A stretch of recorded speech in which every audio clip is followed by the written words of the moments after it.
Hey everybody, Dylan Bowman here, one of the founders of Freetrail and the host of the Freetrail podcast. Thank you for watching our video podcast. A couple of things before we get started.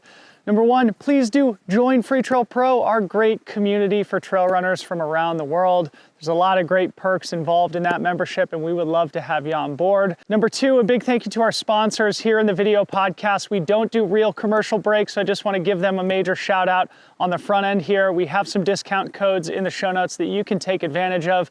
Number one, Speedland, of course, the makers of the GS Tam, the shoe that bears the Freetrail logo on it, and a product that we worked on to bring to market in the spring of 2023. Our other annual partner is Gnarly Nutrition, makers of fantastic training and racing nutritional supplements that will really help you on your trail journey. We always have a third partner on the show that rotates throughout the year. So depending on who it is now, you can find a link and a discount code in the show notes for that partner as well. But a big thank you to the sponsors who do make our podcast possible. Number three, last but not least, we would really appreciate it while you're here to smash the subscribe button on the Freetrail YouTube channel. You can also click the bell icon to get notifications whenever we post new content. We are working very hard to keep you inspired, informed, and entertained here in the great sport of trail running. Thank you so much. Enjoy the show. Okay, welcome everybody. Today we are doing a bit of a cross podcast here. We're going to be doing a preview of Sierre Zinal, the iconic Swiss mountain race that is celebrating its 50th running this year in 2023. Joining me to break things down are resident sub-ultra distance specialists, resident sub-ultra distance experts, the SubHub co-hosts, EmKay Sullivan and Dani Moreno. Team, how are we doing this afternoon? We're doing great. I mean, we are both super hyped and excited about this race. It's probably the biggest sub-ultra race of the year.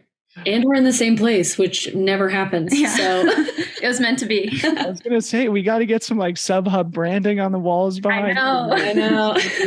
Dani's house in Mammoth. But yeah, as I was just kind of like perusing the start lists for Sierre Zinal and thinking about all the races that are coming up in August, of which there are several amazing ones, I immediately sent you guys an email and said, hey, we should do something around Sierre Zinal. I want to get you two to enlighten the audience about what's going on in sub-ultra distance racing generally, but also like focus specifically on this iconic Swiss race. So like to start and just to establish some context, maybe EmKay, maybe we can start with you. You guys both ran the race last year, we should say, and I'd love to get both of you to chime in here.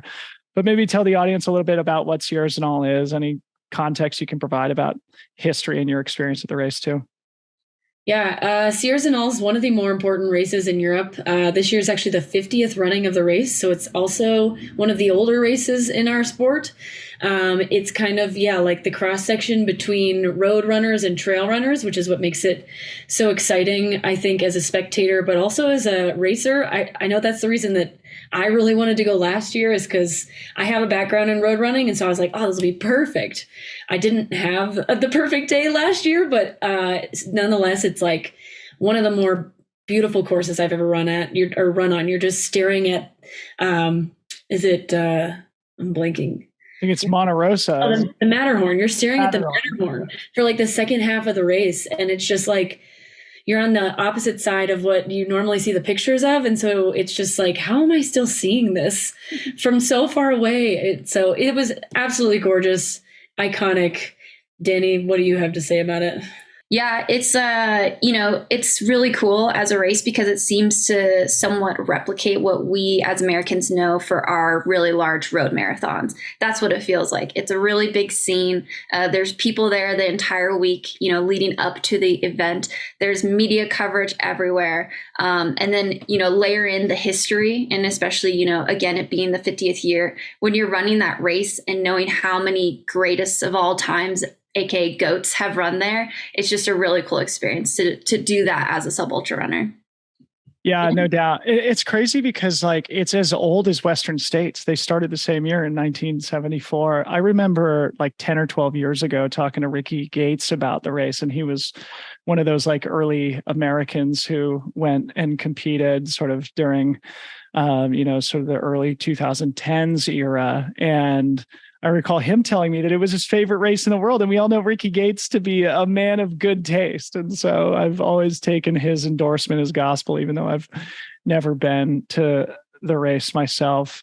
Again, you both raced last year. EmKay, you said you didn't have a great day. Dani, I think you would also sort of, you didn't have a great day either, but maybe just like tell us briefly, both you, like what the experience was like competing there and like maybe what you got wrong about the race from a competitive perspective. I think for me, the race was kind of just like gone from the beginning. I had gotten COVID after Mont Blanc Marathon and I trained really hard all summer and thought I was fine. But like looking back at my heart rate data, my heart rate immediately went up to like 170s, like high 170s. And I was like, I had lost the lead women immediately. Like I saw Dani's little butt just fly away and I was like, okay, well, first half mile, let's go. And I just kept telling myself like, oh, you'll catch him when you get to the flat part. And just never really saw anybody again. But it was still cool because there were so many people there cheering you on, even though like you feel terrible. You're like, all right, I can keep moving. Like these people hiked all the way up here to cheer me on. I can run down this hill. What about you, Dani? It was a similar vein in that it's a race you can't, like if you're having an off day there, because it is such a melting pot of really great road runners and the best of the mountain runners of that time, you will fall back like 10, 15, 20, 30, 40 places because it's also just such a short race too, that there's really no time for error. And so for me, I was coming from a family thing. And my time there was shortened. I didn't have time to see the course. And so it was kind of a mix of things, and emotionally I wasn't ready and I wasn't my best self. And so just like that, I started losing places, and, luckily the women out there are very encouraging. They're like, come on, Dani, come on. I was like, bye. It's okay. I'll see you at the finish line. We'll have a beer there. Yeah. But beyond that, just the constant screaming of fans, probably similar to Boston Marathon this year, where people are just lined up the entire way because it's a very, what's it called? Like spectator friendly course. Like you can see us nearly the entire time.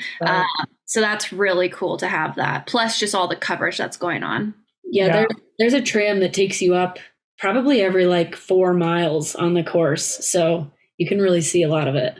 So awesome. And that's how I would like to enjoy the race someday, is just go take a tram up and watch you guys absolutely red line past on the beautiful Swiss trails. And yeah, you both mentioned the depth of competition. We'll come around to talking about that, but it also seems like it's a race that's really hard to get right. And I want to talk about that here in a second too. But before we get to some of that fun stuff, I think it's important to mention too that last year was sort of an infamous running of Sierre Zinal, in that both the winners in the men's and women's races were later subsequently found to receive doping infractions after winning Sierre Zinal, probably 2 of the highest profile doping infractions in trail running history. And I know that obviously like the race has taken that seriously. And I wanted both of you to maybe provide a little perspective about maybe that specifically, since you were both there, but also more generally, like what the anti-doping protocols are now with Sierre Zinal and more generally with the trail or the Golden Trail World Series.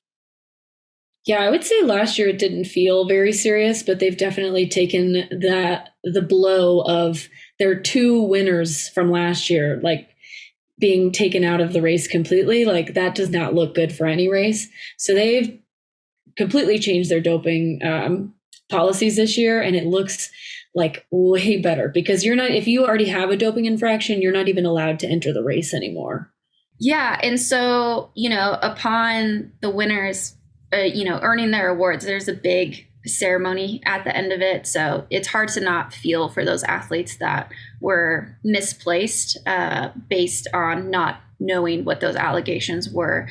Somebody that immediately comes to mind is Bailey Kowalczyk. She had an incredible race for the Americans, and it ends up that she was actually top 5.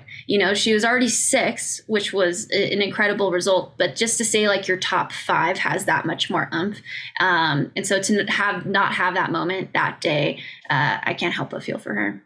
Yeah, robbery, and it's a a sort of a sad development in the sport, especially for, all of us sort of trying to compete in the sport. But I think, hopefully Sierre Zinal is taking this seriously along with Golden Trail World Series. And I think with bad things, hopefully come silver linings, and I'll be excited to see how they confront that issue now. But we've mentioned a couple of times about how this course is really unique and that it is sort of the meeting ground between road runners and trail runners. And I pulled a quote here from the great 9-time champion Kilian Jornet from the recent Normal film that they released about his season just a couple of months ago. And what he said about Sierre Zinal is that Sierre Zinal is probably the most competitive race when it comes to trail running, which is high praise coming from Kilian Jornet. He goes on to say, it's so short and it's so fast. It's the kind of terrain that doesn't fit anyone. It's too flat for the ones that come from the mountains, but it's too steep for the ones that come from the road marathon.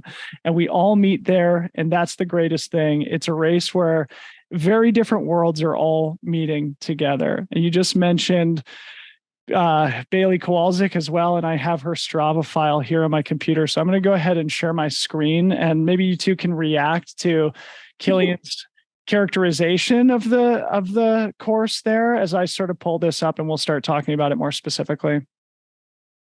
Yeah, I mean, it's definitely true. As I would say I'm still feel like a hybrid athlete in some senses because trail running is still kind of new. And that double VK in the beginning is a gut punch. So if you can come out of that with legs, like, great job. As a road runner, especially, like, holy cow. 19.25 miles roughly with 7,000 feet of elevation. It's kind of a crazy ratio, that much elevation packed into such a short distance. But then if you look at the course profile, you see that, like, there are long stretches that seem mostly runnable after that double VK that EmKay mentioned at start. So Dani, maybe take us through, like, those first few miles. What's it like going up that double VK? Yes. Well, I'd love to paint for listener or viewer that you are starting this in the afternoon when the sun is just beating down on you. You're sweating before the gun is even going to go off. And everyone is just pushed together like a bunch of sweaty sardines. So then the gun goes off and you go on the road and you immediately just start going uphill. Like, there's not even like a runnable K at all. No. And you go into the trees and it almost is like people are trying to run as much as they can, as far as they can before inevitably most people start power hiking, except maybe a couple exceptional few athletes. And so it's just this hunger, this terrible push all the way up until like the 5th mile. And as you can see, miles 3 and 4 are both over 1,000 feet per mile. And you feel that. And some of that is still a mix of asphalt and like this really rooty, like single track that sometimes widens. So it's also really difficult to pass people. And so even as you're power hiking, it's very uneven terrain, which I'm sure as you two know, makes it even tremendously harder to get up. Right. So the thing that I'm really curious about is, like, how you approach a race like this strategically, right? You kind of have to play into your individual strengths and weaknesses, but it feels to me like you sort of need to redline straight up this double VK to start in order to hold on these flatter miles as you make your way further down the course towards the finish line in Zinal. Is that how you guys would approach this strategically? Is it sort of like a full gas from the start and then hope to survive type event? Yeah, I would say that's pretty typical. Like, that the Europeans are pretty much always going to go out as hard as they can. And in some senses some races you might be able to catch up to them, but this is like not one of those races. Like, you have to be going out with the women in the top or the men in the top. You have to be redlining because, like, once you get to the top, it's all running. Right. So it's hard to make up moves at that point.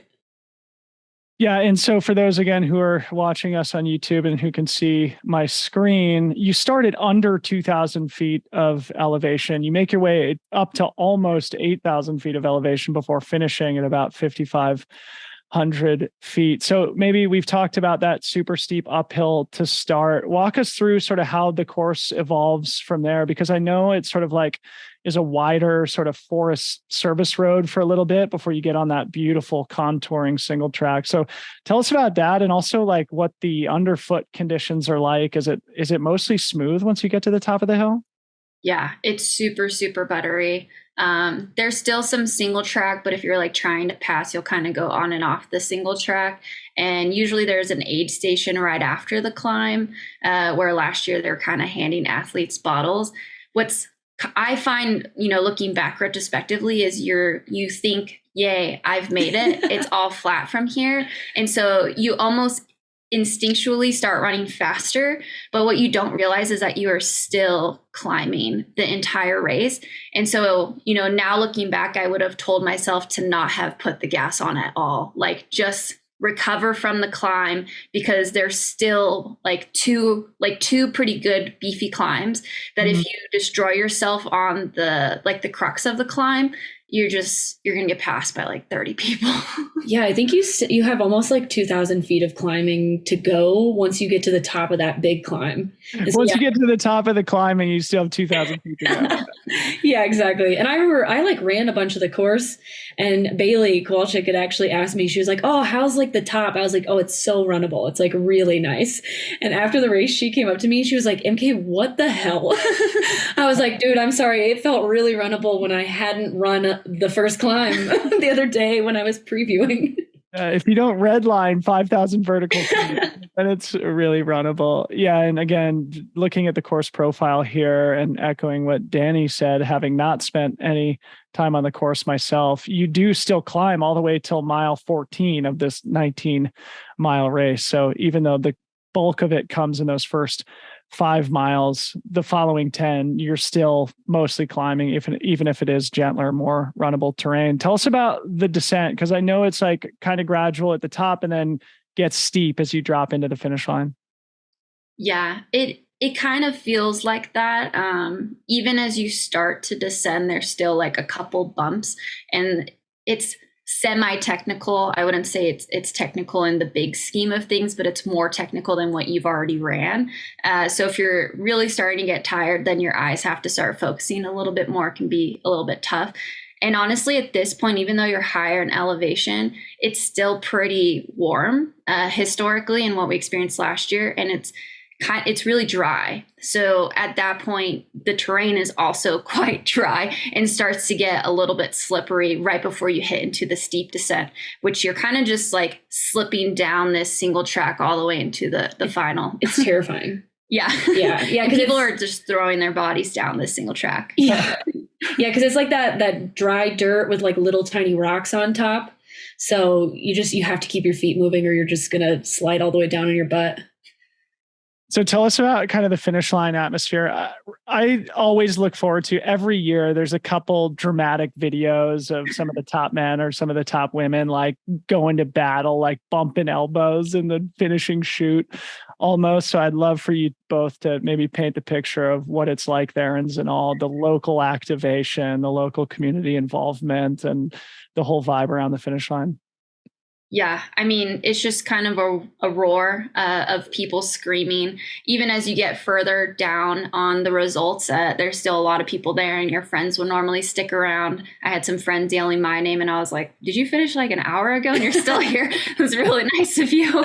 But what's really cool about Sierre Zinal, which I think is somewhat of a unique factor, is there's prize money. I think it goes like 10 deep.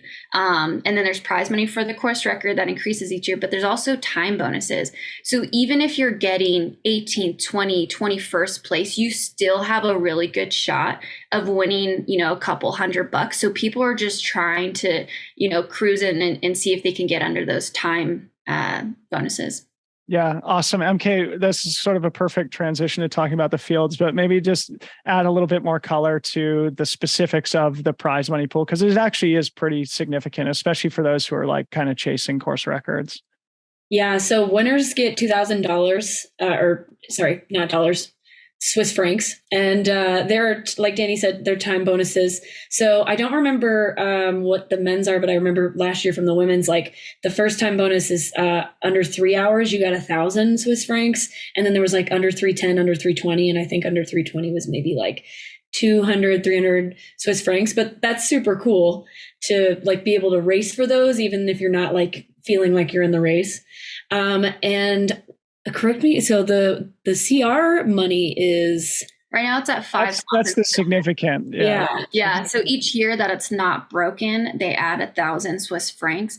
And since the last course records were set in 2021, 2019, I think. Yeah, 2019 was and Mod as well. Yeah, so that's why it's 5,000 Swiss francs right now, which, you know, if you win and get the course record, I mean, like as an American, you're looking at approximately like $9,000, which, you know, that's just the race bonuses that you're getting. So it could be a pretty good payout day for anyone that wins this race. Yeah. Not exactly the Boston Marathon prize purse, but, you know. Not exactly. It feels big for a trail race. You just have to break a Kilian Jornet or a Maud Mathis held course record. No big deal.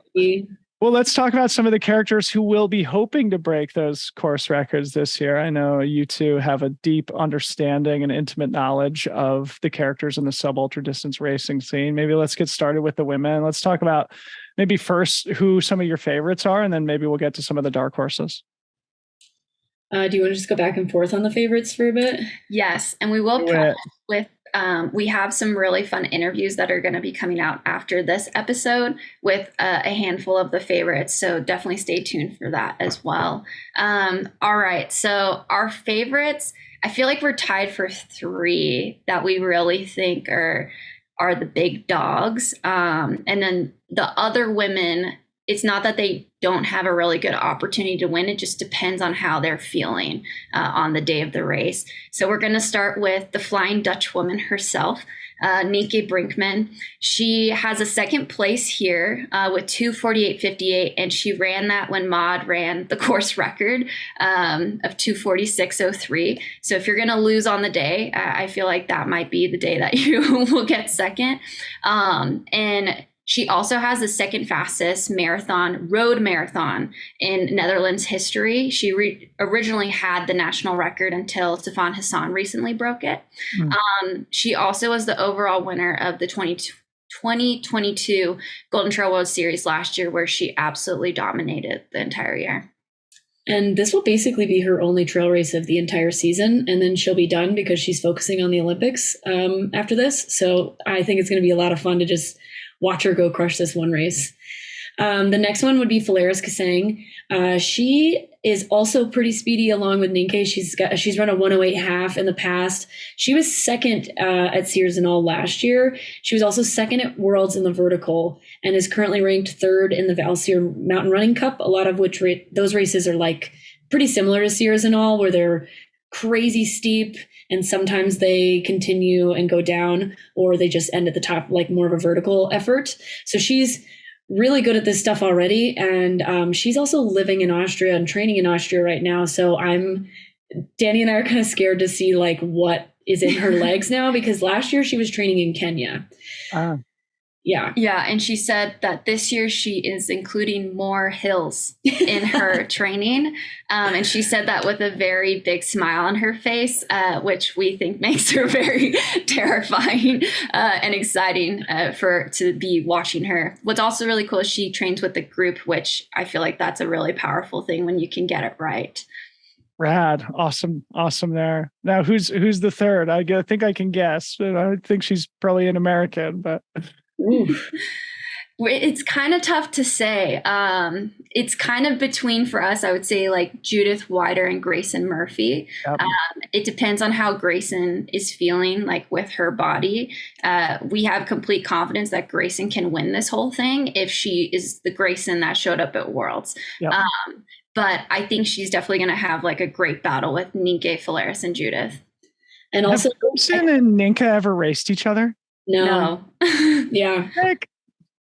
I know. And also, Grayson, I think this may be the most competitive race she's run at this distance before. Like, she's done a couple of longer distance races, but I don't think she's ever run anything this competitive that wasn't a shorter race. So I'm interested to see how that goes for her. But then, yeah, obviously Judith Wider, she was second here in 2019, and she was just second at Worlds, like, and first at Dolomites. She's on a tear right now. So, I'm excited about her too.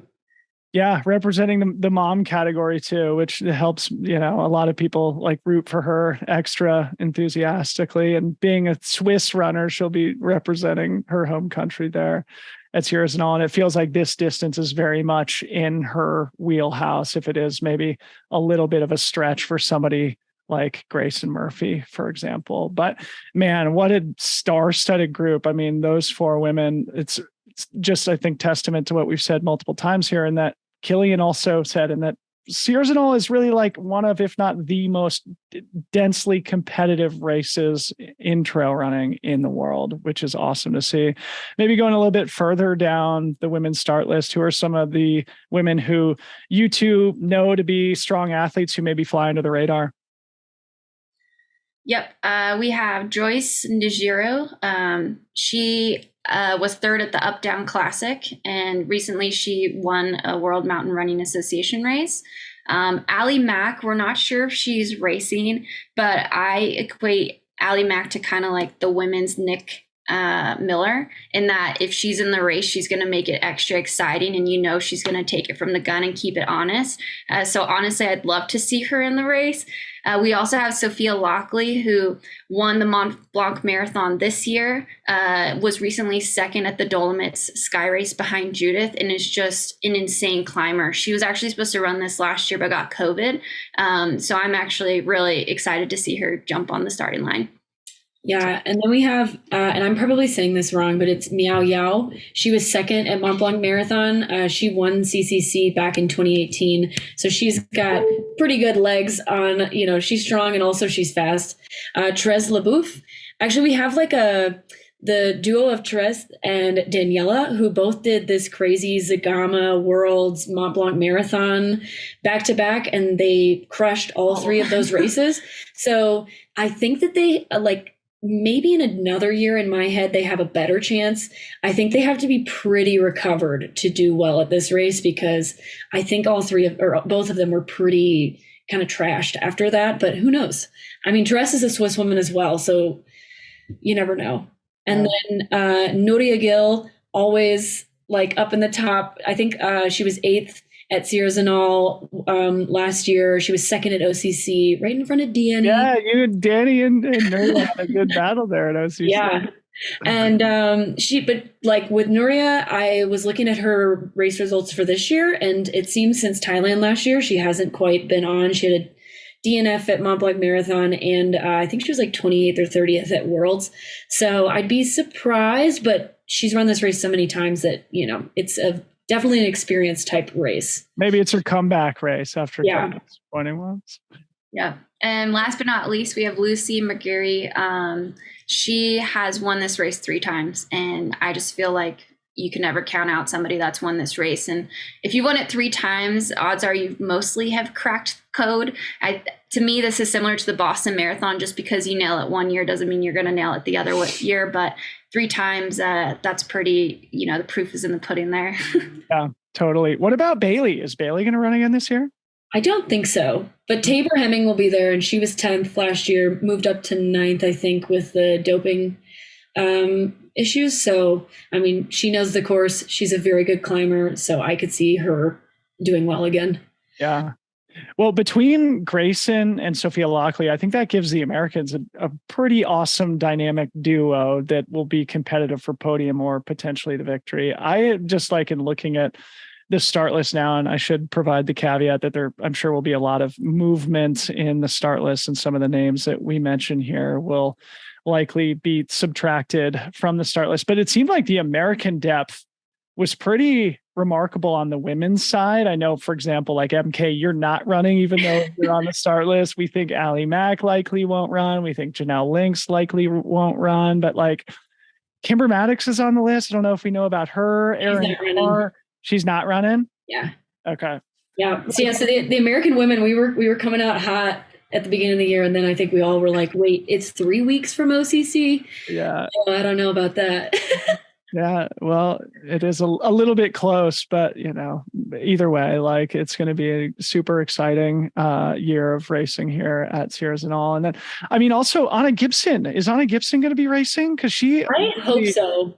Yeah, she really impressed me at the Broken Arrow Sky Race, where she had an awesome sort of, trail running experience before going back and racing NCAA championships before just signing her professional contract with Brooks just a couple of weeks ago. It'd be awesome to see her make her real professional trail debut at Sierre Zinal. So I guess it'll be a TBD on some of these other American characters. But no American woman has won since Megan Lizotte did in 2010. I think we have a really good shot this year. No American man has won since 1982 when the legend Pablo V. Hill secured his fourth and final victory at Sierre Zinal. Speaking of the men, let's do the same thing. Tell us about your favorites, and then we'll go into the dark horses. So I think our favorites are a little kind of TBD as well, but on the men's side, our kind of top three, I would say, would be Kilian Jornet, CR record holder. He's won this race 9 times. Last year he was 5th, but like he was celebrating and got passed by somebody. He was 4th, ended up getting 5th. And so like, he's just, you never know with Kilian. He could show up and you might think, oh, it's not his year, but it's like Courtney. It's like, oh, she's got to be tired from West. Yeah. She can't just break the course record at Hard Rock. And then you're like, oh yeah, it's Courtney. Yeah. Plus Kilian again finished 5th last year. And for him, that's like a terrible result, right? He's one of the rare athletes where he has far more victories than non-victories in his personal results database. And I'm sure he probably wants to avenge that. And 9-time champion, I'm sure he probably wants to make that around 10 like he did with Zagama last year. So anyway. Last year he had COVID. He was like one of the slew of people that got COVID from the race in Norway. And so I think he actually raced with COVID and then like found out that he had it afterwards. So it makes sense, that he only got 5th or whatever. But and then won UTMB in a course record like 2.5 weeks later or whatever. Yeah. And then we have Patrick Kipniego. He was 2nd at Sierre Zinal last year after he was moved up. And he's the back-to-back VK champion. He was a champion in Thailand. He was a champion in Austria. He won Theon Dixon last year, right before Sierre Zinal. And this year, he's not planning on doing that double. So he's coming in fresh. And then our third guy would be Remy Bonnet. He just won Mont Blanc Marathon and a new course record. I think he beat John Albin's course record by like 30 seconds. And he absolutely demolished the Golden Trail World Series last year. Like, I think he won the stage race on day 3 and they were like, it's all right. You can keep running. Yeah. So I'm excited. And he's a Swiss man. So this would mean a ton for him to win. Yeah. And he's not won this race before. So I wanted to spend some time on Remy, if you don't mind. And maybe Dani, I'll tee you up on this because, I've been a long time admirer of Remy's, and I think he very much like represents this new age of hyper talented runners. He's also world champion ski mountaineer, but I wondered if you thought this course like is actually made for him because up to last year in his career where he really stepped into his own as being like the best in the world and sort of the short distance stuff, winning the Golden Trail World Series. He was more known as like a VK uphill specialist who could then like, his weakness was on the downhill, and people like Stian or Davide or other, these short distance specialists would usually catch him on the downhill. So Sierre Zinal sort of feels like it's made for Remy, where you do climb for the bulk of the first 14 miles, and then you have the downhill. But what do you think about that, Dani? And anything else you want to say about what makes Remy special specifically?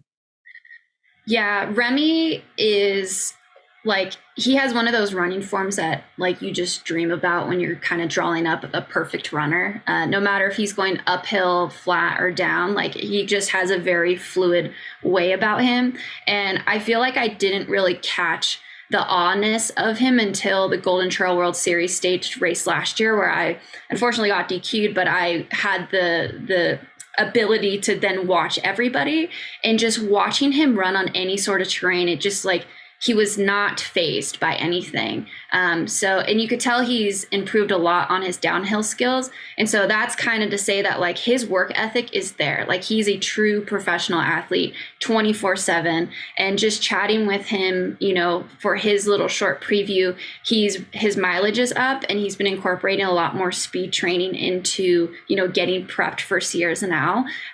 So I honestly think this might be his year. It just depends on, which Killian is showing up this year. And Patrick Kipnego really wants to win. But I think Remy also really wants to win because, again, there's that Swiss pride. It's like an American winning a marathon major in America. But yeah, he's uber talented. And I honestly, after last year, I think he's about to start one of those, incredible life campaigns that Killian has had for the past decade. I think Remy is like starting to do that. Maybe the next Killian. Anything you want to add there, EmKay? No, I mean, I think we don't want to give too much away on our 15-minute episode, but just talking to him about training, I think he's very ready for this race. Oh, can't wait for that one. All right, cool. So if we agree that those are likely the top three favorites, who else are you looking at? And who are some of the men who you guys have experience interacting with on this sub-ultra distance circuit that you think could turn some heads at Sierre Zinal? Yeah, Petru Mamu. I really enjoy watching him race because he always just goes for it. He's always in that front group, regardless of where he may end up in the race. But Sierre Zinal, he's had he's had 3 races there and he's been on the podium each time. He has a 3rd place, a 2nd place, and he's won it in 2016.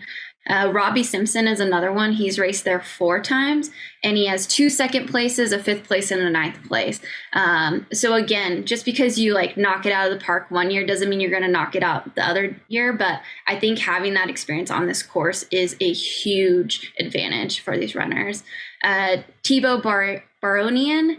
EmKay is a big Thibaut fan, so am I. But he's a gamer. He shows up and he performs, and he's very crazy consistent in the best way possible.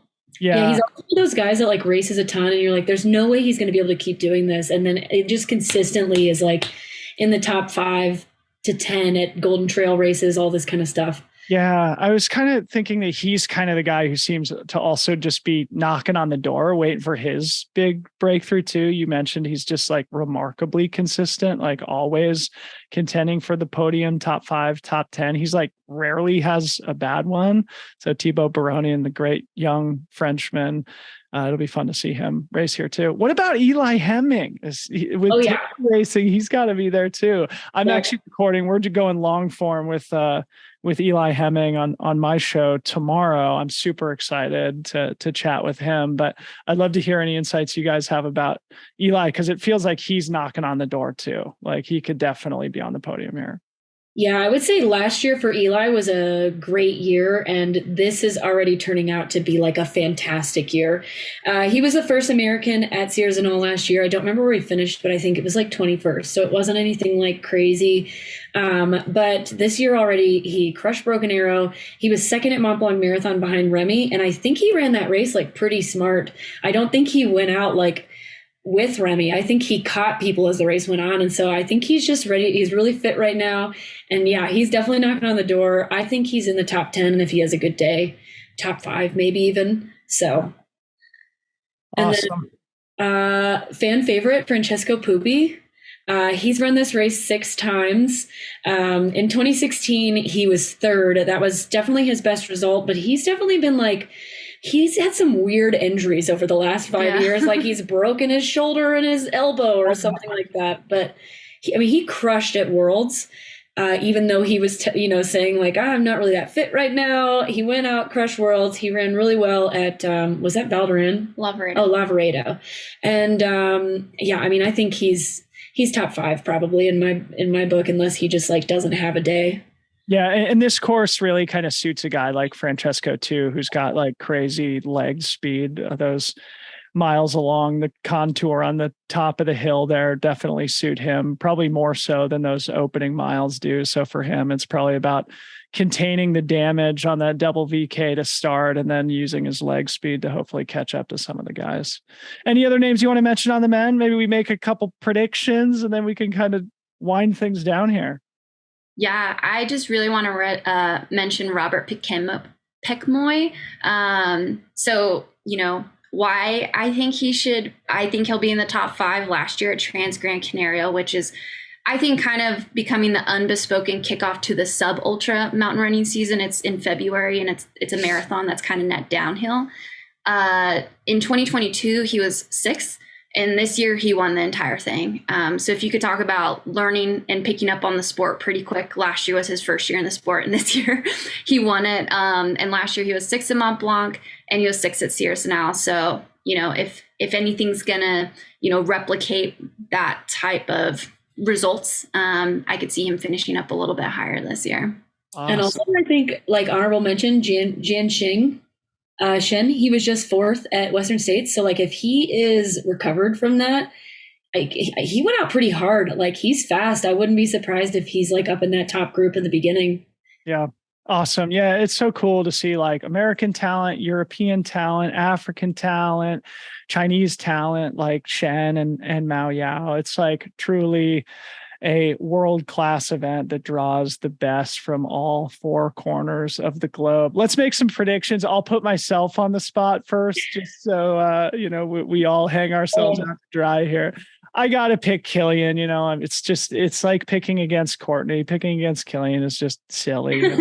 I think that he's probably super motivated after not winning last year. He hasn't raced this year. I think his CR is in play and he may take home that extra bonus if he'd have to run like 225 low, I think, in order to break his own course record there. And then I'm picking Grayson Murphy. Come on, Americans, not since Megan Lizotte is an American female won here in 2010. And Grayson Murphy going a little bit beyond her comfort zone in terms of like mostly verticals and up down races, this being 19 plus miles with 7,000 feet of climbing. I still think she's world-class material who I would love to see take home the victory. Who wants to go next? I can go. I'm gonna pick Remy Bonnet as my winner on the men's side. I just think like he's hungry right now and he's home, basically home course advantage. Like, I think it's his year. And then on the women's side, I have a hard time not picking Nienke Brinkman. I just think if she's like healthy and she's like ready to go, she's already gotten 2nd on this course in one of the fastest times in history. Like, I don't know. I think it's Nienke. Dang.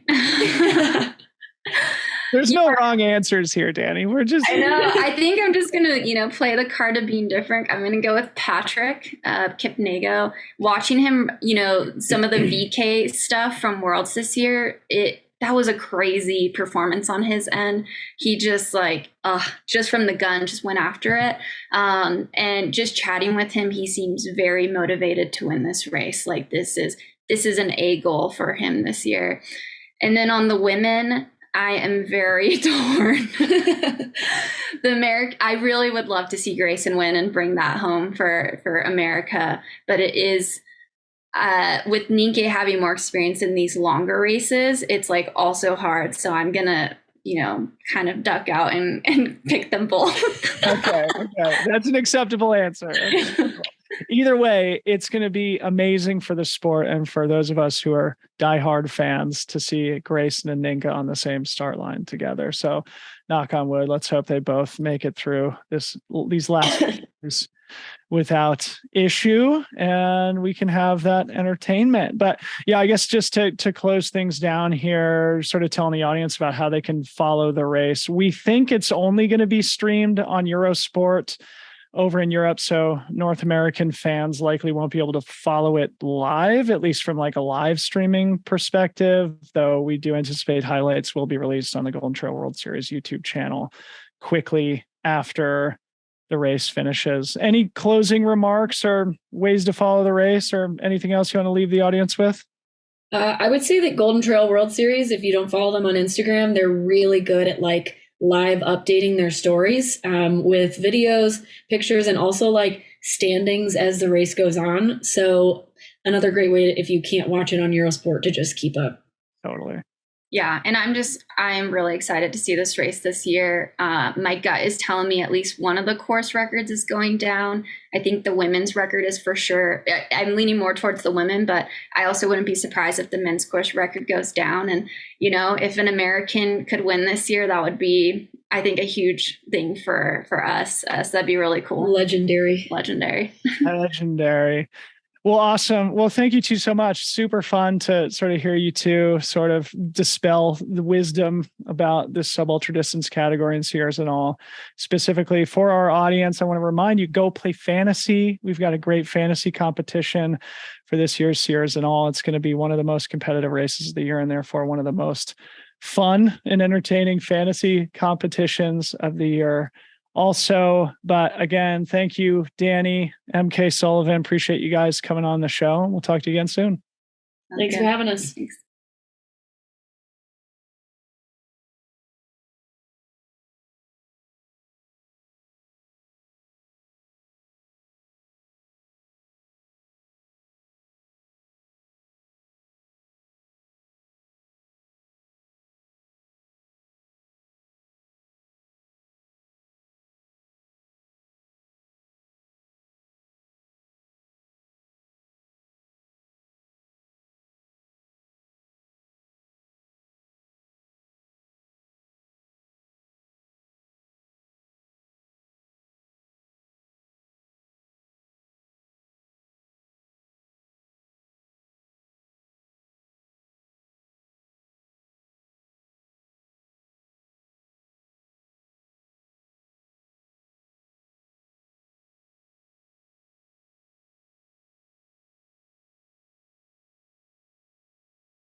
Cool, man. Thanks so much for coming on the show. Thanks, man.